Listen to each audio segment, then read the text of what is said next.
Hello, this is Mr. Chabry, and I'm here with some more battle spot battles.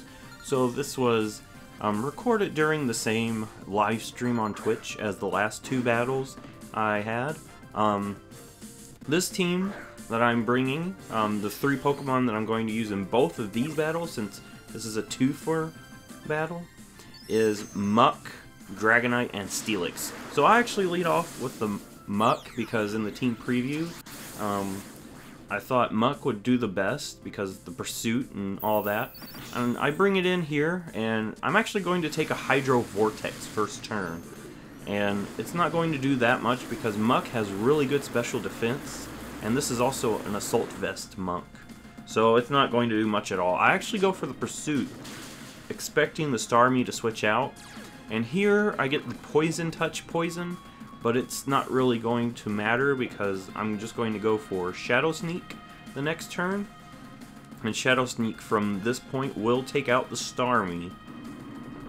So right off the bat, we're at a pretty good start here. We've taken out the opponent's first Pokemon, and we have a pretty good Muck out here. So my opponent's going to bring out the Como-O. And looking at his team, I don't think Muck's really going to be helpful anymore. So I actually just go for the Shadow Sneak, expecting this thing to finish off the Muck. But he actually goes for Swords Dance. And now I'm scared because I've got a +2 Como-O on the field.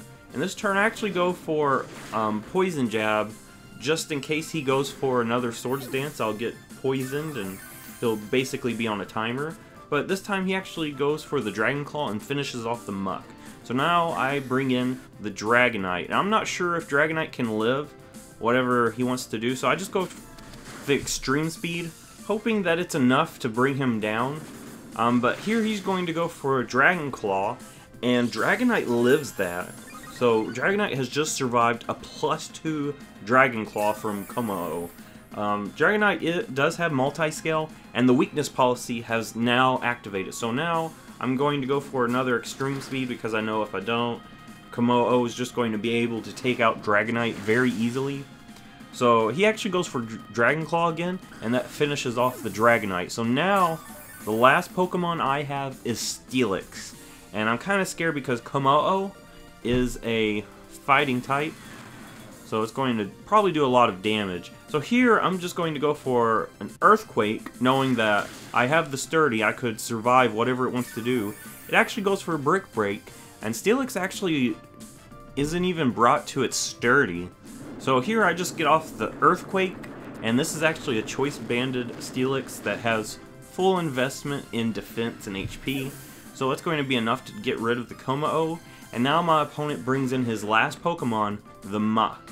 And if I can get an Earthquake off, then we've won this. So I'm just going to get hit with a Crunch, and Steelix lives that. So Steelix is able to fire off an Earthquake, and that's going to be enough to take down the Muck. So this battle actually turned out pretty good. I was kind of scared from the Como-O, but Steelix was able to come in and turn it around. So now we're going to go into the next battle, and I'm actually using the exact same Pokemon as I did in the previous battle. I'm going to lead off with Muck, as my opponent leads off with Gengar. And the reason I went for Muck first was because I was pretty sure that my opponent was going to lead with Gengar and go for the Mega Evolution and try to trap in whatever I send out first. And Muck being sent out was really a good play for me, because there's not much that Gengar can even do to a Muck. So here it's just going to go for the Will-O-Wisp. It's going to burn my Muck, but my Muck's not too worried about that. I actually go for Pursuit just in case my opponent switches out. I'll be able to do a lot of damage, if not take out the Gengar. But my opponent stays in, so it doesn't do completely as much damage as it could have done. My opponent's now going to go for the Hex. It's going to do a little bit of damage, but not much. As I said, Muck has a lot of special defense. So now I'm going to get the knockoff to get some damage. It's not going to be enough to take it out, since there's not really an item that Muck can knock off. But it's going to bring Gengar down into Shadow Sneak range. So now, Gengar goes down to the Shadow Sneak.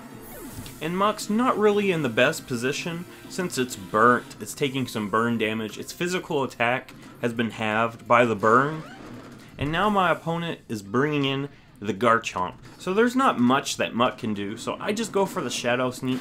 Maybe I'll get the poison, but this way I can get a little bit of chip damage before Muck goes down to an Earthquake, which is exactly what happens right now. So Muck's going to take a nasty Earthquake from a Garchomp, and it's going to go down. There's not much that Muck can do in the face of a Garchomp. But now I've got my Dragonite here, and I'm just going to go ahead, take the Rock Slide first turn, and there's not much I could do against the Rock Slide, but it's going to pop my Weakness Policy. So now my Dragonite has really high attack, and I'm just going to go for the Outrage, because even if I go for a Dragon Dance, there's a really good possibility that this Garchomp is still going to outspeed me, and I'm not going to have my multi-scale there to keep my Dragonite alive, so I just go for the Outrage, trying to get as much damage as I can. And my opponent's final Pokemon is the Empoleon, so Empoleon's not going to take that much from Outrage, because it resists the Outrage. But it's actually going to do a lot more than I would think it would do. I guess Empoleon's defense stat is not as good as special defense. I'm going to take an Ice Beam. That's going to be enough to take Dragonite down. So now it's on to our final Pokemon. And my last Pokemon I've got is Steelix. So I'm pretty confident that I'll be able to win this with my Steelix. And I just get hit with the Scald. I've got the Sturdy. It's going to live with 1 HP. And I just finish off the Empoleon with an Earthquake. So that was a pretty good battle there. Steelix showed how well Steelix can play. Steelix has a lot of nice physical bulk, and it can do quite a bit of damage, especially here where I had a Choice Band. You can train it up more offensively, but I think this was the better way to train it up. But anyway, if you like this video, give it a thumbs up, subscribe, and I'll see you in the next narrated Pokemon battle.